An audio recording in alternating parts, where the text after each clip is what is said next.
দৈনিক পত্রিকার পাতা থেকে ২৮শে ফেব্রুয়ারি ২০২৬ সাম্প্রতিক এমসিকিউ। প্রথমে আমরা বাংলাদেশ অংশ দেখে আসি। প্রশ্ন ১, বিশ্বে প্রথম কেন্দ্রীয় ব্যাংক হিসেবে বাংলাদেশ ব্যাংক পূর্ণাঙ্গ গ্রিন ব্যাংকিং নীতিমালা তৈরি করেছিল কত সালে?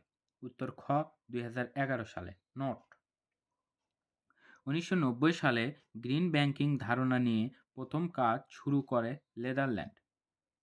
প্রশ্ন ২, সম্প্রতি বাংলা একাডেমি সাহিত্য পুরস্কার ২০২৫ দেওয়া হয়নি কাকে? উত্তর ক, মোহন রায়হান।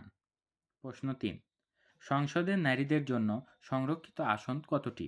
উত্তর গ, ৫০টি। প্রশ্ন ৪, ডায়াবেটিক সচেতনতা দিবস পালিত হয় কবে? উত্তর খ, ২৮শে ফেব্রুয়ারি।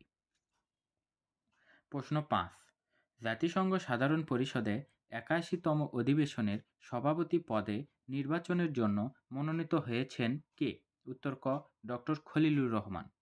নোট: ৮১তম অধিবেশনে বাংলাদেশের সঙ্গে প্রতিদ্বন্দ্বিতা করবে সাইপ্রাস। কিন্তু এখন সাইপ্রাস তার মনোনয়নটি তুলে নিয়েছে। আন্তর্জাতিক। প্রশ্ন ১, সম্প্রতি ২৭শে ফেব্রুয়ারি ২০২৬ পাকিস্তান আফগানিস্তানে পরিচালিত অভিযানের নাম কি? উত্তর ঘ, অপারেশন গজ লিন হক।